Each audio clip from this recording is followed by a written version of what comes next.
அப்படின்னு கேட்டிருக்கார். அவருக்கு ரொம்ப நல்லா பாட தெரியும் அப்படின்னு சொல்லியிருக்கிறாங்க. அதுக்கு சரத்சந்திரர் பாட தெரியுங்கிறது சரி, பாட்டை நிறுத்த தெரியுமா அதை சொல்லுங்கள் முதல்ல அப்படின்னாராம். கங்கை கரை தோட்டம் பக்கத்தில் ஒரு ஆசிரமம், அங்கே ஒரு பெரியவர் தங்கியிருக்கிறார். அவர் தான் ராமகிருஷ்ண பரமஹம்சர். அந்த ஆசிரமம் இருந்த இடம் கரக்பூர். வங்காளத்தில் பொதுவாக எல்லோரும் மீன் சாப்பிட்றது உண்டு. கங்கையில் குளிச்சுட்டு கையில் ஒரு மீனோடு வர்றது வழக்கம். இவர் இருக்கிற இடத்துக்கு கங்கையில் படகு வழியாக வரணும். அப்படி தான் எல்லோரும் வருவாங்க. வர்றவங்கள ஒன்று கூட்டி ஆன்மீக விஷயங்களை பற்றி பேசிக்கிட்டு இருப்பார். ஒவ்வொரு நாள் ஒவ்வொருத்தர் நகரத்துக்கு போகணும். வரும்பொழுது மீன் கொண்டுக்கிட்டு வரணும். அதுக்கு ஒரு அட்டவணையே உண்டு ஆசிரமத்தில். அது பிரகாரம் ஒரு நாள் சுவாமி யோகானந்தர் படகில் போனார். படகை செலுத்தினவங்க ராமகிருஷ்ணரையும் சுவாமி யோகானந்தரையும் மற்றவங்களையும் பித்தர்கள் அப்படின்னு சொல்லி ஏளனமாக பேசினாங்க. அவங்க என்ன பைத்தியம் பிடிச்சவங்க அப்படிங்கிறது மாதிரி. சுவாமி யோகானந்தருக்கு ரொம்ப மென்மையான இதயம். இவங்க இப்படி கண்ணாபின்னான்னு பேசுகிறத பார்த்தா மீனை வாங்கிட்டு திரும்புகிறப்போ என்ன நடக்குமோ அப்படிங்கிற பயம் வேறு வந்துட்டுது அவருக்கு. அவ்வளவு மென்மையானவர். இதை தெரிஞ்சுக்கிட்ட ராமகிருஷ்ணர், யோகானந்தா இங்கே வா அப்படின்னு கூப்பிட்டார். இவர் கண்ணீரை தொடச்சிக்கிட்டே கிட்ட போனார். சொன்னார், ஐயா, படகு ஓட்டுறவங்க உங்களை பற்றி மோசமாக பேசுகிறாங்க. என்ன திட்டினா பரவாயில்ல, ஆனால் உங்களை அவங்க திட்டுறாங்க. அதை என்னால் தாங்கிக்க முடியல அப்படின்னார். இதை கேட்டதும் ராமகிருஷ்ணருக்கு கோபம் வந்துட்டு தான். என்னது, உன்னுடைய குருவை பற்றி அவங்க மோசமாக பேசும்பொழுது நீ சும்மா இருந்தியா? வெளியில் போ அப்படின்னு விட்டார். குரு நிந்தனை செய்கிறப்போ அதை கேட்டுக்கிட்டு சும்மா இருக்கலாமா? குரு நிந்தனையை கேட்டால் பாவம் இல்லையா? என்னை தூற்றும்போது அவங்க பாவம் செய்கிறாங்க. அதை கேட்டுக்கிட்டு நீ சும்மா இருந்தால் நீயும் பாவம் செய்கிற அப்படின்னாராம். அடுத்த நாள் சுவாமி நிரஞ்சனானந்தர் போக வேண்டிய நாள். இவர் படகுல போகும்பொழுதும் அதே மாதிரி நடந்து தான். அவங்க மோசமாக பேச ஆரம்பித்தாங்க, திட்ட ஆரம்பித்தாங்க. அப்படி கேலி பண்ண ஒருத்தனை இவர் என்ன பண்ணார், பலார்னு கன்னத்தில் அரைஞ்சிட்டார். இன்னொருத்தனை கங்கையில் தூக்கி எறியறதுக்கும் தயாராகிட்டார். அதுக்கப்புறம் அவங்க யாரும் வாயை திறக்கலை. மீன் வாங்கிட்டு வர்றப்பவும் படகுல ஒரே அமைதி. அவ்வளவு பயம் அவங்களுக்கு. ராமகிருஷ்ணர் கூப்பிட்டு விசாரித்தார் என்ன நடந்ததுன்னு. இவர் சொன்னார், அவர் யோகானந்தா போகும்பொழுது என்ன நடந்ததோ அப்படியே தான் இப்போவும் நடந்தது. குரு நிந்தனை செய்கிறத கேட்டுக்கிட்டு நான் சும்மா இருப்பேனா? ஒருத்தனை அப்படியே அரைஞ்சுட்டேன், இன்னொருத்தனை ஆற்றுல தூக்கி போட்டுருவேன்னு பயமுறுத்தினேன், அவ்வளவுதான் அப்படின்னாராம். இப்போவும் ராமகிருஷ்ணருக்கு கோபம் வந்துட்டு தான். என்ன இது, அணியறது காஷாயம், இருக்கிறது ஆசிரமம், உனக்கு இவ்வளவு கோபம் வந்ததுன்னா அப்புறம் என்னத்துக்கு ஆசிரமத்தில் இருக்கணும்? பிரம்மச்சாரி எப்பவும் அமைதியாக இருக்கணும் அப்படின்னு அறிவுரை சொன்னாராம் ராமகிருஷ்ணர். அப்போ இவர் கேட்டாராம், ஏங்க அவருக்கு ஒரு விதமான அறிவுரை சொன்னீங்க, எனக்கு வேறு விதமாக அறிவுரை சொல்கிறீங்க, இதில் எது உண்மை அப்படின்னு கேட்டிருக்கார். இதுக்கு ராமகிருஷ்ணர் சொன்ன பதில் என்னென்னா, அட அசடே, சக்கரத்தில் காற்று அதிகமாக இருந்தால் குறைக்கணும், குறைச்சலாக இருந்தால் கூட்டணும். அவன் சாது, அவனுக்கு அதிக உணர்ச்சி தேவை, உனக்கு படபடப்பு அதிகம், உனக்கு பொறுமை தேவை அப்படின்னாராம். இதில் உள்ள கருத்து என்னென்னா, கல்விங்கிறது எப்படின்னா அதை சூழ்நிலைக்கு தகுந்த மாதிரி கற்பிக்கணும். எல்லாருக்கும் ஒரே மாதிரி கற்பிக்கக்கூடாது.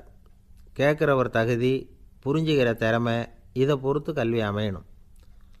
ஆரம்ப காலத்தில் ஒரு குரு, அப்போ ஒரு சீடன் இருந்தான். அது வேடிக்கையான குரு, வேடிக்கையான சீடன். ஒரு ஆசிரமம். ஒரு நாள் ஒருத்தன் அவசரமாக அந்த குருவை தேடி வந்திருக்கிறான். என்ன விஷயம்னு விசாரித்தார் குரு. உங்கள் சீடர் என்னை அடிச்சுட்டார் அப்படின்னு புகார் பண்ணானான் அந்த ஆள். குரு சீடனை கூப்பிட்டார். அடிச்சியா இந்த ஆளை அப்படின்னு கேட்டாரான். ஆமான் இருக்கான் சீடன். ஏன் அடித்தே அப்படின்னு கேட்டாரான். இந்த ஆள் உங்களை பற்றி மட்டமாக பேசிவிட்டான், என்னால் அதை தாங்கிக்க முடியல, அதனால தான் அடிச்சுட்டேன்ருக்கான். அப்படி என்ன பேசினான் அப்படின்னு கேட்டாரான்.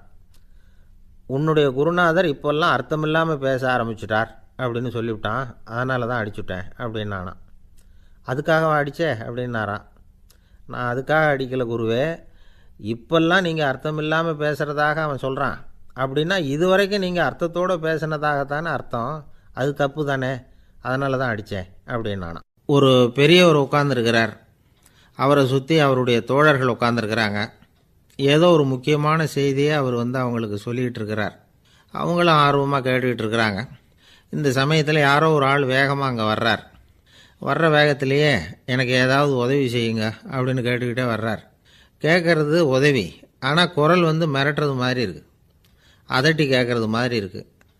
இதை கேட்டதும் அந்த பெரியவர் ஆத்திரப்படலை, ஆனால் அவரை சுற்றி இருந்தவங்க ஆத்திரப்பட்டாங்க. இதை பெரியவர் கவனித்தார். கொஞ்சம் அமைதியாக இருங்கன்னார். வந்தவரை கூப்பிட்டார். அவருக்கு சில பொருள்களை கொடுத்தார். என்னங்க இப்போ உங்களுக்கு மகிழ்ச்சி தானே அப்படின்னார். ஆ அப்படின்னு அலட்சியமாக அவர் சொல்கிறார். நான் உங்களை நல்ல முறையில் நடத்தினேன்னா அப்படின்னு கேட்குறாரு அவர் மறுபடியும். அதெல்லாம் ஒன்றும் இல்லை அப்படின்னு சொல்லி அவர் சொல்லிகிட்டு இருக்கிறாரு. குரலில் கடுமை குறையில. சுற்றி இருந்தவங்களால் இதை பொறுத்துக்க முடியல. கோபத்தோடு அவரை நோக்கி நெருங்க ஆரம்பித்தாங்க. பெரியவர் அவங்களையெல்லாம் தடுத்து நிறுத்தினார். வந்தவரை வாங்க என்னோட அப்படின்னு சொல்லி அழைச்சிட்டு போனார். வீட்டுக்கு போனார். அங்கே போனதும் இன்னும் சில பொருள்களை எடுத்து அவர்கிட்ட கொடுத்தார். இப்போ திருப்தி தானே, நான் உங்ககிட்ட நல்ல முறையில் நடந்துக்கிட்டேனா அப்படின்னார். அவர் முகம் இப்போ தான் கொஞ்சம் மலர்ந்தது. ரொம்ப நன்றி, இறைவன் உங்கள் குடும்பத்துக்கு எல்லா நன்மைகளையும் செய்வான் அப்படின்னு சொன்னார். இதே வார்த்தைகளை என்னுடைய தோழர்கள்கிட்டே சொல்லிட்டீங்கன்னா அவங்க கோபம் தணிஞ்சிரும், வர முடியுமான்னார்.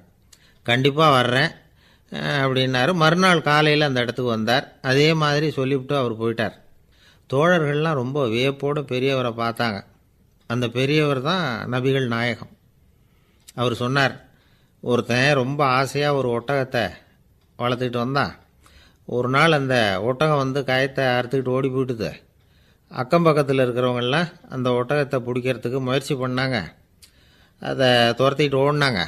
ஒட்டகம் தாறுமாறாக ஓட ஆரம்பிச்சிது. இந்த சமயத்தில் ஒட்டகத்தை வளர்த்தவன் அங்கே ஓடி வந்தான். நீங்கள் அதை ஒன்றும் செய்ய வேணாம், விட்டுருங்க, அதோட சுபாவம் எனக்கு நல்லா தெரியும், அதை சுலபமாக என்னோடய வழிக்கு கொண்டுட்டு வந்துட முடியும், நான் பார்த்துக்கிறேன், விட்டுருங்கோ அப்படின்னா. எல்லோரும் விலகி போயிட்டாங்க. இவன் என்ன செஞ்சான் தெரியுமா? கொஞ்சம் புல்லை கையில் எடுத்துக்கிட்டு அந்த ஒட்டகத்தை நெருங்கினான். அவ்வளவுதான். அது ஓடி இவன் காலடியில் உட்காந்துக்கிட்டது. செல்லமாக அதை அப்படியே தடவி கொடுத்தான். முதுகில் ஏறி உட்காந்துக்கிட்டான். அது பாட்டுக்கு சாதுவாக நடந்து போகுது. இந்த கதையை நபிகள் நாயகம் தம்முடைய தோழர்களுக்கு சொல்கிறார். ஒட்டகத்தை மட்டும் இல்லை, சில மனிதர்களையும் கூட சில விதத்தில் அணுகி தான் அவர்களை சீர்திருத்த வேண்டியிருக்குது அப்படிங்கிறத அவங்களுக்கு உணர்த்தினார். இது ஒரு அழகான உளவியல் அணுகுமுறை. சில குடும்ப தலைவர்கள் கூட இந்த ஒட்டகம் மாதிரி நடந்துக்கிறது உண்டு, அப்புறம் அடங்கி போகிறதும் உண்டு. ஒரு குடும்ப தலைவர் காலையில் எழுந்திரிச்சதுலேருந்து சத்தம் போட்டு கத்திக்கிட்டு இருப்பார். பக்கத்தில் இருந்தவங்கெல்லாம் ஓடி போய் சமாதானம் பண்ணி பார்த்தாங்க. அவர் ஓயறது மாதிரி தெரியல. கடைசியில் அவர் மனைவி வந்தாங்க. நீங்கள் எல்லாம் விலகி போயிடுங்க, அவர் சுபாவம் எனக்கு தெரியும், நான் பார்த்துக்கிறேன் அப்படின்னாங்க. சரின்னு எல்லோரும் போயிட்டாங்க. சாயந்தரமாக பார்க்குறாங்க, அவர் சத்தம் இல்லாமல் ஒரு மூலையில் உட்காந்துருக்கிறார். ரொம்ப சாதுவா. ஆச்சரியமாக இருந்தது. என்னம்மா பண்ணீங்கன்னு கேட்டாங்க. அது ஒன்றும் இல்லைங்க, ஒரு வேளை சாப்பாட்டை நிறுத்தினேன், பட்னி போட்டேன், அவ்வளவுதான் அப்படின்னாங்க அந்த அம்மா. ஒரு ராஜா ஊரெல்லாம் சுற்றி பார்த்துட்டு வரலாம்னு ஒரு நாள் புறப்பட்டு போனார். ஒரு இடத்துல தறி நெசவு வேலை ரொம்ப மும்முரமாக நடந்துக்கிட்டு இருந்தது. ஒரு பெரியவர் தறியால் நெசவு வேலை செஞ்சுக்கிட்டு இருந்தார். பக்கத்தில் ஒரு அழகான பொண்ணு உட்காந்து நூலை சுற்றிக்கிட்டு இருக்குது.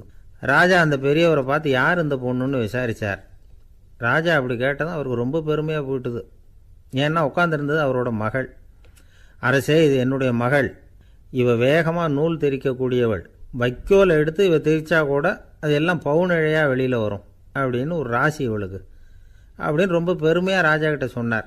ராஜா இதை கேட்டதும் அசந்துட்டார். அப்படியா, இவ்வளவு அழகும் சாமர்த்தியமும் உள்ள இந்த பொண்ணு என்னோட வரட்டுமே, இவளை என் மருமகளாக ஆக்கிக்கிறேன் அப்படின்னார் ராஜா. அந்த பெரியவருக்கு ஒன்றும் புரியல.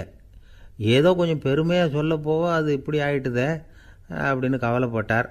இருந்தாலும் ராஜா பேச்ச தட்ட முடியுமா, மகளை அனுப்பி வச்சுட்டார். ராஜா அந்த பொண்ணை அரண்மனைக்கு அழைச்சிட்டு வந்தார். அங்கே ஒரு அறையில் வச்சு பூட்டி விட்டார். அந்த ரூமு நிறைய வைக்கோலை கொண்டாந்து போட்டு அடைச்சாங்க. 3 ராட்டைகள் வேறு வச்சுருந்தாங்க. நாளைக்கு பொழுது விடியறதுக்குள்ளே நீ இந்த வைக்கோலையெல்லாம் தங்க இழைகளாக மாற்றி காட்டணும். நாளைக்கு காலம்புறம் நான் இந்த அறை கதவை திறப்பேன். உன் தகப்பன் சொன்னது மாதிரி எல்லாம் தங்கமாக மாறி இருக்கணும், இல்லைன்னா நீ உயிர் தப்ப முடியாது அப்படின்னு உத்தரவு போட்டார். பாவம் அந்த பொண்ணு என்ன பண்ணும், பகல் பூரா அழுதுகிட்டே உட்காந்துருக்குது. ராத்திரி பூராவும் தூக்கம் வரல. மறுநாள் அதிகாலை நேரத்தில் யாரோ கதவை தட்டுற சத்தம் கேட்டுது. பயந்துக்கிட்டே கதவை திறக்கிறா. திறந்து பார்த்தா வெளியில் 3 அவலட்சணமான பெண்கள்.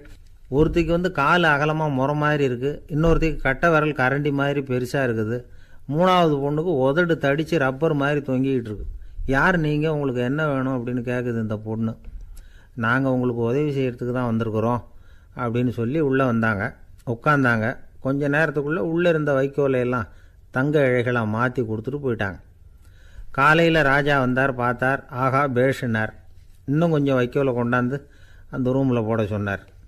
இந்த வைக்கோலையும் இன்றைக்கி தங்கமாக மாற்றிவிடு, நாளைக்கு மறுநாள் உனக்கும் இளவரசனுக்கும் கல்யாணம்னு சொல்லிவிட்டார். இன்றைக்கி ராத்திரி அந்த 3 பொண்ணுங்களும் வந்தாங்க, வைக்கோலை பொண்ணு இழைகளாக மாற்றினாங்க, புறப்பட்டாங்க. இந்த பொண்ணு அவங்க காலில் விழுந்து வணங்கினா. என் உசுரை காப்பாற்றினீங்க, உங்களுக்கு நான் என்ன கைமாறு செய்ய போகிறேன் அப்படின்னா. பயப்படாத, நீ விரும்பினா எங்களுக்கு ஒரு உதவி செய்யலாம். உன்னுடைய கல்யாணத்துக்கு நாங்கள் 3 பேரும் வரோம். நீ எங்களை வரவேற்று ராஜாக்கிட்டேயும் இளவரசர்கிட்டையும் நாங்கள் உன்னோட பெரியப்பா பொண்ணுங்கன்னு சொல்லி அறிமுகப்படுத்தி வை, நாங்கள் விருந்து சாப்பிட்டுட்டு போயிடுறோம் அப்படின்னாங்க. ரொம்பவும் சந்தோஷமாக சரின்னு ஒத்துக்கிட்டா. கல்யாண நாள் வந்தது. கல்யாணம் ரொம்ப கோலாகலமாக நடந்துக்கிட்டு இருக்கு. எல்லா தேசத்து ராஜா ராணிகளும் வந்துக்கிட்டு இருக்கிறாங்க. அந்த 3 அவலட்சணமான பொண்ணுங்களும் சேர்ந்தாங்க. யார் இவங்கன்னு கேட்டார் ராஜா. என் பெரியப்பா பொண்ணுங்க அப்படின்னா அந்த பொண்ணு. காலும் உதடும் கட்டை விரலும் ஏன் இப்படி உங்களுக்கு அவலட்சணம் ஆயிட்டுது அப்படின்னு கேட்டார். அதுக்கு அந்த பொண்ணுங்க பதில் சொன்னாங்க. என்ன செய்கிறது, ஓயாமல் வைக்கோலை நூற்று ஒருத்தியோட கட்டை விரல் அப்படி கரண்டி மாதிரி ஆயிட்டுது. நாக்கில் தொட்டு தொட்டு திரிச்சதுனால ஒருத்தியோட உதடு அப்படி ஆயிட்டுது. காலால் கட்டையை அழுத்தி அழுத்தி தறி போட்டதுனால இன்னொருத்தையோட கால் அப்படி ஆயிட்டுது. உங்கள் மருமகளாக வந்திருக்கிற இந்த பொண்ணு அந்த 3ஐயுமே செய்ய தெரிஞ்சவ தான். என்ன ஆக போதும் இன்னும் கொஞ்ச நாளில் அப்படின்னாங்க. அவ்வளவுதான். ராஜா பயந்துட்டார். அம்மா, இன்னையிலேருந்து நீ இளவரசனின் மனைவி. நீ எப்பவும் அழகாக இருக்கணும். அதனால் நீ இனிமேல் வைக்கோலை திரிக்கவே கூடாது அப்படின்னு உத்தரவு போட்டார்.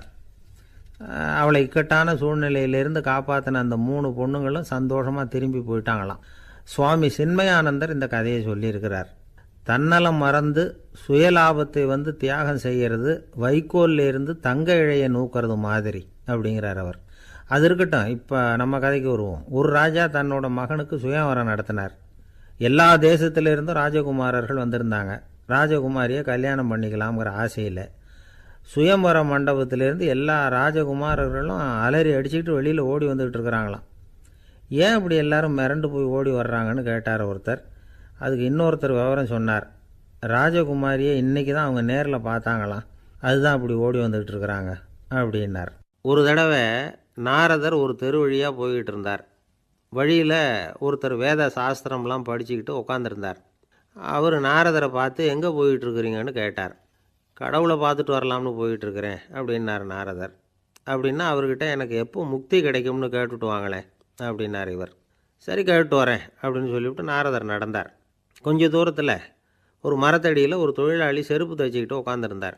அந்த ஆளும் அதே மாதிரி கேட்டுக்கிட்டார். எனக்கு எப்போ முக்தி கிடைக்கும்னு கடவுள்கிட்ட கேட்டுக்கிட்டு வாங்களேன்னார்.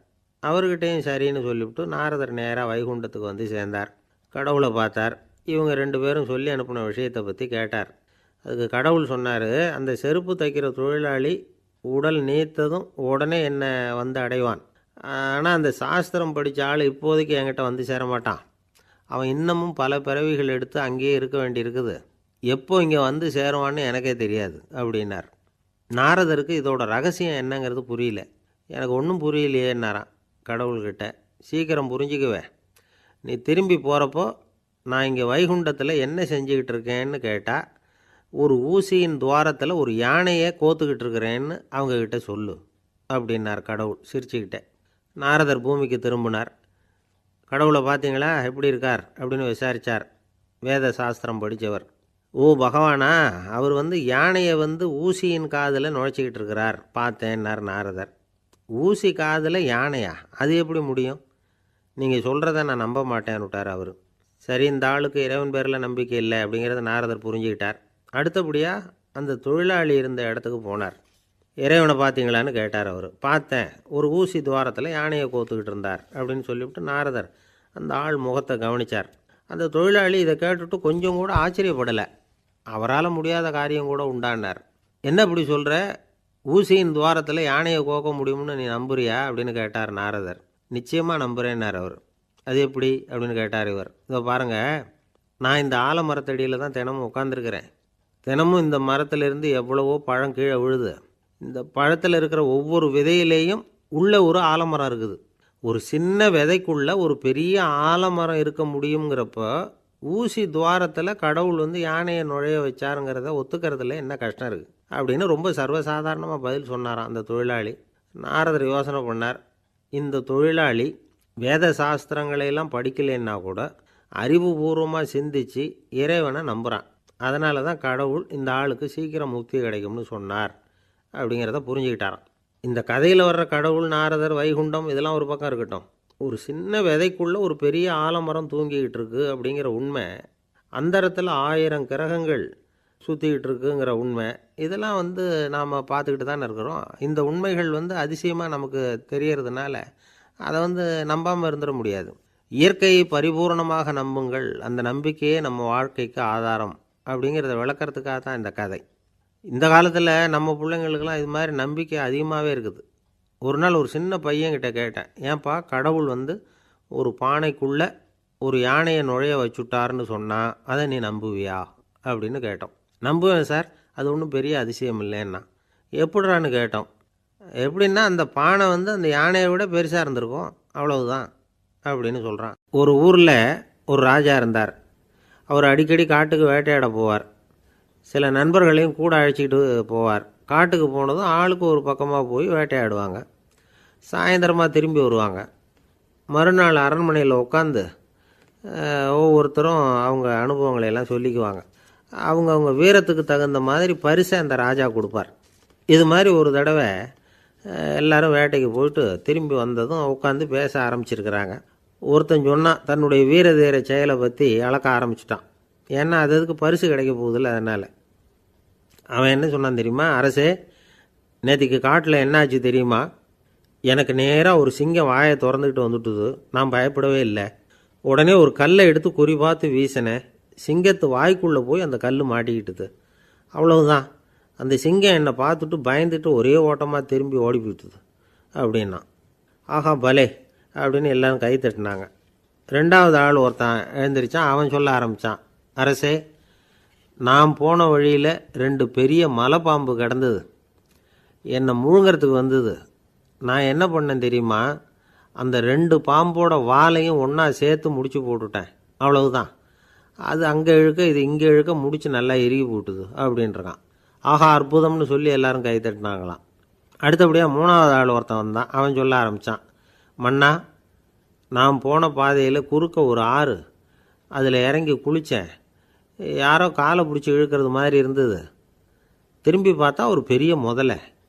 நான் உடனே அப்படியே ஒரு துள்ளல் துள்ளி அது முதுகில் போய் உக்காந்துக்கிட்டேன். அதை அப்படியே கரைக்கு நீந்த வச்சேன். கரைக்கு சேர்ந்ததும் அப்படியே ஒரே துள்ளி குதித்து கரைக்கு வந்துட்டேன் அப்படின்றான். அவன் தன்னுடைய வீரத்தை அப்படி சொல்லியிருக்கான். அடடா எப்பேற்பட்ட வீரம் அப்படின்னு எல்லாரும் கை தட்டினாங்களாம். 4வது ஆள் எழுந்திரிச்சான். மன்னா, நான் போன இடத்துல ஒரு கரடி என்னை துரத்த ஆரம்பிச்சுட்டுது. நான் ஒரு மலை உச்சிக்கு வந்துட்டேன். அதுக்கப்புறம் ஒரு அடி எடுத்து வச்சாலும் அதில் பாதாளத்தில் விழ வேண்டியது தான். அந்த நேரம் பார்த்து ஒரு பெரிய ராட்சச கழுகு அந்த பக்கமாக பறந்து வந்தது. நான் உடனே அப்படியே உயர எழும்பி அந்த கழுகோட காலை பிடிச்சிக்கிட்டேன். அப்படியே தொங்கிக்கிட்டே வந்தேன். ஒரு நல்ல இடம் வந்ததும் தொப்புன்னு கீழே குதித்து நடந்து வந்துட்டேன்னா. இதுக்கும் எல்லாரும் கை தட்டுறாங்க. கடைசியாக ஒரு ஆள் எழுந்திரிச்சான். அரசே, நான் போன வழியில் ஒரு பெரிய யானை குறுக்க வந்தது. பயங்கரமாக சத்தம் போட்டுக்கிட்டே வந்தது. நான் பயந்து ஓடலை. உடனே என்ன பண்ணேன் தெரியுமா? அந்த யானையோட வாலை பிடிச்சி தூக்கினேன். தலைக்கு மேலே தூக்கி கரன்னு சுற்றினேன். வேகமாக சுற்றி வீசி எறிஞ்சேன். அவ்வளவுதான். அதே ஸ்பீடில் அந்த யானை மேலே போக ஆரம்பிச்சுட்டுது. இன்னும் கூட அது போய்கிட்டே தான் இருக்குது, கீழே விழவே இல்லைன்னா. இதை கேட்டதும் ராஜாவுக்கு கோபம் வந்துட்டுது. என்னை என்ன முட்டாள்னு நினச்சிக்கிட்டு பேசுகிறியா? யானையை நீ வாலை பிடிச்சி தூக்குன, அதை நான் நம்பணுமா அப்படின்னார்.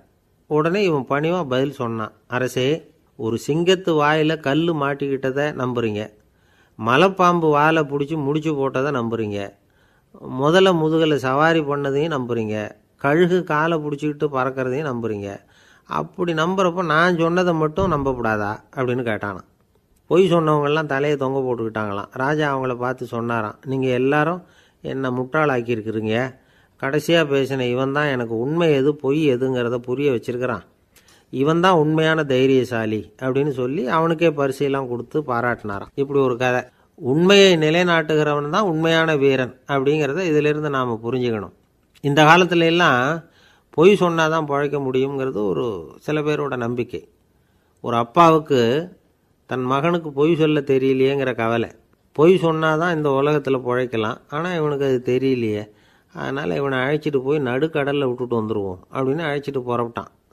கடற்கரைக்கு போனான். மகனுக்கு சந்தேகம், எங்கேப்பா என்னை அழைச்சிட்டு போகிறேன்னு கேட்டிருக்கான். கடலில் மீன் பிடிக்க கற்றுக் கொடுக்க போகிறேன் உனக்கு அப்படின்னானா. நான் ஏற்கனவே மீன் பிடிச்சிட்டேனேன்னானா இவன் மகன். எங்கே அதுன்னு கேட்டிருக்கான் அப்பங்காரன். சுட்டு சாப்பிட்டுட்டேன்ருக்கான் புள்ள. அப்பங்காரன் பார்த்தான், சரி நம்ம புள்ள பொழைச்சிக்கும் அப்படின்னு சொல்லி திருப்பி அழைச்சிட்டு வந்துட்டானா. ஒரு ஆள் அசையாமல் கிடக்கிறார். அவர் இருக்காரா போயிட்டாராங்கிறத எப்படி முடிவு பண்ணுறோம்? அவர் மூக்குக்கு முன்னாடி புறங்கையை வச்சு பார்க்குறோம், மூச்சு வருதா இல்லையா அப்படிங்கிறத கண்டுபிடிக்கிறதுக்காக. மூச்சுங்கிறது அவ்வளவு முக்கியமான ஒரு விஷயம். சுவாசம் இல்லைன்னா எதுவுமே இல்லை.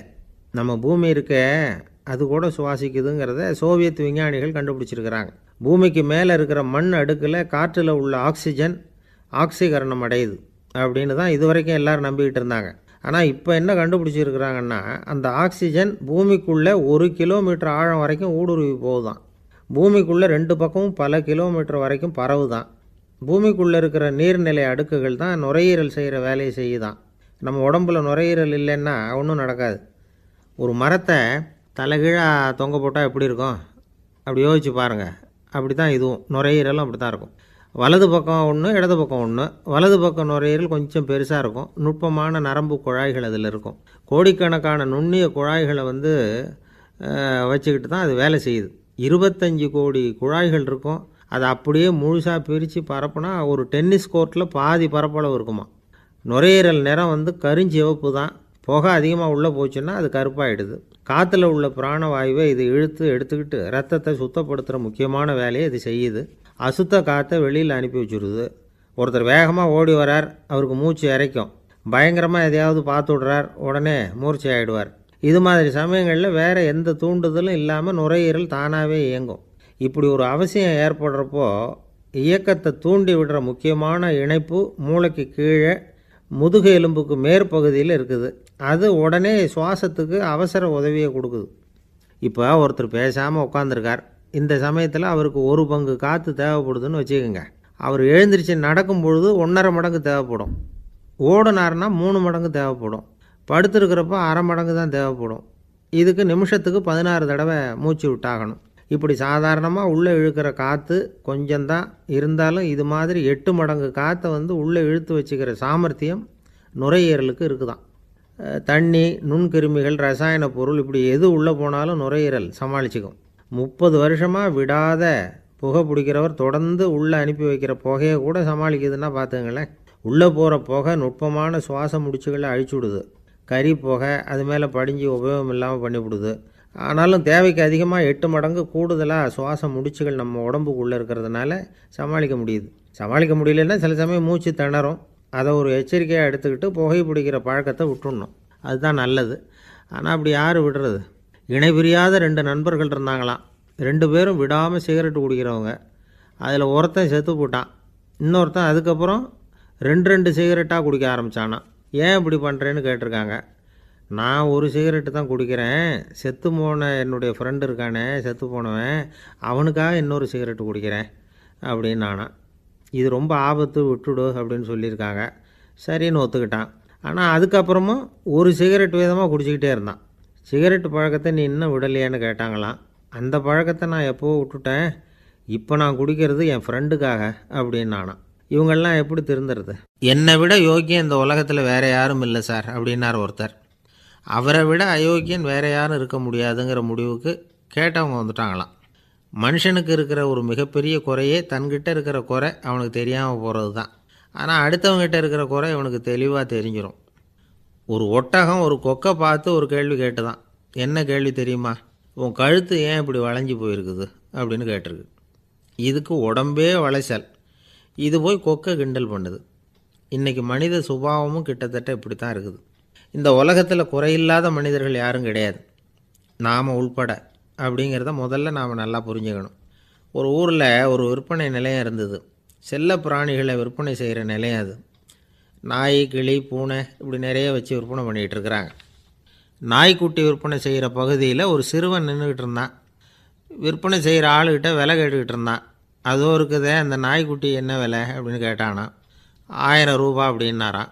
சரி அது வேணாம், இது என்ன விலைன்றிருக்கான். 500 ரூபா அப்படின்னாரான். இந்த சின்ன பையன் கையில் வச்சுருந்தது வெறும் 50 ரூபா தான். அதனால் இதை விட குறைச்சலாக கிடைக்குமான்னு பார்த்துருக்கான். அந்த கடையில் ஒரு மூலையில் சரியாக கவனிக்கப்படாமல் ஒரு நாய்க்குட்டி படுத்து கிடந்தது. பாவமாக கத்திக்கிட்டு இருந்தது. அதை பார்த்ததுமே இவனுக்கு அது ரொம்ப பிடிச்சி போச்சு. உடனே அந்த கடைக்காரரை பார்த்து, அதுவும் அந்த மூலையில் படுத்து கிடக்குதே அந்த நாய்க்குட்டி என்ன விலை அப்படின்னு கேட்டிருக்கான். தம்பி, அது ஒரு கால் ஊனம், அதனால் அது உன்னோட குதித்து விளையாடவோ ஓடுறதோ அதால் முடியாத காரியம் அப்படின்ட்டுருக்கார் அவர். அது தெரிஞ்சுதாங்க கேட்குறேன், அதோட விலை என்ன அதை மட்டும் சொல்லுங்களேன் அப்படின்ட்டுருக்கான். தம்பி, இது வந்து கால் ஊனம் உள்ள ஒரு நாய். இதை போய் காசு கொடுத்து வாங்கிறதுக்கு யாராவது பிரியப்படுவாங்களா? இதை நான் உனக்கு இலவசமாகவே தர்றேன், எடுத்துகிட்டு போ அப்படின்னாரான். இதை கேட்டதும் அந்த சிறுவனுக்கு கோபம் வந்துட்டு தான். நீங்கள் ஒன்றும் சும்மா கொடுக்க வேணாம், இந்தாங்க 50 ரூபா, இதை வச்சுக்கிட்டு நாய்க்குட்டியை கொடுங்க அப்படின்ட்டுருக்கான். அவருக்கு ஒன்றும் புரியல, ஆச்சரியமாக இருந்தது. சரின்னு பணத்தை வாங்கிட்டு நாய்க்குட்டியை தூக்கி கொடுத்தார். அந்த சிறுவன் அந்த நாய்க்குட்டியை 2 கையாலையும் வாங்கினா, மார்போடு பிரியமாக சேர்த்து அணைச்சிக்கிட்டான். தெருவில் இறங்கி நடக்கிறான். அப்படி நடக்கும்பொழுது தான் பார்க்குறார், கடைக்காரர் வந்து ஆச்சரியமாக அவனை பார்க்குறார். அப்போ தான் அவருக்கு ஒரு விஷயம் புரியுது. அந்த சிறுவன் தெருவில் நாய்க்குட்டியை மார்போடு அணைச்சிக்கிட்டு விந்தி விந்தி நடந்து போய்கிட்டு இருக்கிறான். ஆமாம், அவனுக்கும் ஒரு கால் ஊனம். இந்த நாய்க்குட்டியை யாருமே வாங்க மாட்டாங்கன்னு நினச்சிக்கிட்டு இருந்தார். குறையுள்ள அதுக்கும் ஒரு எஜமானன் கிடச்சிட்டான். அதனால் ஊனம் ஒரு குறை இல்லை அப்படிங்கிற உண்மையை அந்த கடைக்காரர் புரிஞ்சுக்கிட்டாரான். நம்மால் ஒருத்தர் கொஞ்சம் வயசானவர், எழுந்திரிச்சு சரியாக நடக்க முடியாது, சாய்வு நாற்காலியிலேயே எப்பவும் உட்காந்துருப்பார். அவர் தனக்கு துணையாக ஒரு நாயை பக்கத்தில் வச்சுருந்தார். அதுவும் ரொம்ப வயசான ஒரு நாய், எழுந்திரிக்கவே சிரமப்படும், நடக்கவும் முடியாது. அவர் பக்கத்துலேயே இதுவும் சோர்ந்து போய் படுத்து கிடக்கும். அந்த பெரியவரை பார்க்க வந்த ஒருத்தர் கேட்டார், ஏங்க, ஒரு சின்ன பையனை உங்களுக்கு துணையாக வச்சுக்கப்படாதா? இந்த நாயை உங்களுக்கு பாதுகாப்பாக வச்சுருக்கிறீங்களே, உங்களுக்கு ஒரு ஆபத்துன்னா இது எப்படி உங்களுக்கு உதவ முடியும் அப்படின்னார். அப்போ அவர் சொன்னாராம், எனக்கு ஒரு ஆபத்துன்னா அந்த சமயத்தில் இந்த நாய் என்னை தனியாக விட்டுட்டு ஓடி போயிடாமல் இருக்கணும்ல, அதுக்காக தான் இதை நான் வச்சுருக்கிறேன் அப்படின்னாராம். நம்மளில் சில பேர் ரொம்ப தைரியமாக இருப்பாங்க. நாம் கூட சொல்கிறது உண்டு, அந்த ஆளுகிட்ட வர்றதுக்கு எமன் கூட பயப்படுவான் அப்படின்னு சொல்கிறது உண்டு. தைரியசாலிகளை நெருங்கிறதுக்கு எமன் பயப்படுவான் அப்படின்னு சொல்கிறது உண்மை தான், அது பொய் இல்லை. மன வலிமை இருக்குது பாருங்கள், அது மனுஷனை காப்பாற்றும். இது வந்து மருத்துவ ரீதியான உண்மை. உடல் கோளாறுகள் மன ஆரோக்கியத்தை பாதிக்கும். மன எழுச்சி, மன போராட்டம் இதெல்லாம் வந்து உடல் இயக்கத்தில் மாறுதலை உண்டாக்குது. சில வகையான நோய்களுக்கும் மனசுக்கும் இருக்கிற சம்பந்தம் என்னங்கிறத பற்றியெல்லாம் இப்போ ஆராய்ச்சி பண்ணுறாங்க. ஆஸ்மா, மூட்டு வலி, பெருங்குடல் அழற்சி, உயர் இரத்த அழுத்தம், சோரியாசிஸுங்கிற தோல் வியாதி, வயிற்று புண்ணு, இந்த தைராய்டு நச்சுத்தன்மை, இது மாதிரி நோய்களை உண்டாக்குறதுல மனசோட பங்கு என்னங்கிறத பற்றியெல்லாம் ஆய்வு பண்ணி பார்த்துருக்குறாங்க. எதுக்கு எடுத்தாலும் சோர்ந்து போகிறது, தோண்டு போகிறது, இப்படிப்பட்ட மனவாகு, அதோட யாரும் நமக்கு உதவ முடியாது அப்படிங்கிற மனோபாவம், கைவிடப்பட்ட மனநிலைமை, இதெல்லாம் வந்து நோயோட தீவிரத்தை ரொம்ப அதிகரிக்க செய்யுதான். இவங்கெல்லாம் அந்த கைகால் வலிக்குது, உடம்பு அசதியாக இருக்குது, தூக்கம் வரல, முதுகு வலிக்குது, உடம்பில் வந்து உணர்ச்சி குறையுது, கை கால் விரல்லாம் மரத்து போகுது, இப்படி ஏதாவது சொல்லிக்கிட்டு டாக்டர்களை தேடி வந்துக்கிட்டு இருப்பாங்க. நெஞ்சு வலி வந்து யாருக்கு வருது தெரியுமா? பதற்றம், போட்டி மனப்பான்மை, அளவுக்கு அதிகமான வேகம், துடிப்பு, பேராசை, இதுலேயும் கட்டுப்பாடு, நேரம் தவறாமை, அப்புறம் இதெல்லாம் வந்து உள்ள மனவாக உள்ளவங்க இருக்கிறாங்கல்ல, அவங்க பெரும்பாலும் நெஞ்சு வலிக்கு ஆளாயிடுறாங்களாம். ஃப்ரீட்மேன் அப்படிங்கிறவர் நிறைய ஆராய்ச்சியெல்லாம் பண்ணி பார்த்துட்டு இதை உறுதிப்படுத்தியிருக்கிறார். அவர் பண்ணின ஆராய்ச்சியில் என்னெல்லாம் தெரிய வந்தது தெரியுமா? பொறுப்பு அதிகம் உள்ளவங்களுக்கு கண்டிப்பாக இரத்த அழுத்தம் வரும், அதிகமாக இருக்குமா. அதே மாதிரி கண்டிப்பாக இருக்கிறாங்கல்ல, அவங்களுக்கும் இரத்த அழுத்தம் அதிகரிக்குமா. இரத்த அழுத்தம் தனக்கு அதிகமாக இருக்குங்கிறத தெரிஞ்சுக்கிட்டவங்க தலைவலி, மயக்கம், இந்த தலை சுத்தல், அசதி, இது மாதிரியான உணர்வுகளை வந்து அவங்களுக்கு வந்துடும், அது மாதிரி உணர்வு. ஆனால் உண்மை என்ன தெரியுமா? இதெல்லாம் வந்து இரத்த அழுத்தத்தினால இல்லை, இரத்த அழுத்தம் கட்டுப்பாட்டுக்குள்ளே இருந்தால் கூட இவங்க இப்படி நினைக்கிறாங்களாம். இதுக்கு காரணம் மனசு தான் அப்படிங்கிறார் அவர். சில பேர் எப்படி தெரியுமா? ஒருத்தர் மாரடைப்பால் இறந்து போனார் அப்படின்னு கேள்விப்பட்டால் போதும், இறந்து போகிறதுக்கு காரணம் இதயம்தான் அப்படிங்கிற பீதியால் இதய தளர்ச்சி அப்படிங்கிற மனநோயால் பாதிக்கப்படுறார். இவங்கெல்லாம் அடிக்கடி தங்களுடைய இதய பகுதியை தொட்டு பார்த்துக்குவாங்க, நாடியை பிடிச்சி பார்த்துக்குவாங்க, அடிக்கடி மூச்சை உள்ளுக்கு இழுத்து வெளியில் விட்டு வலி வருதா அப்படின்னு பார்த்துக்கிட்டு இருப்பாங்க. வேறு எங்கேயாவது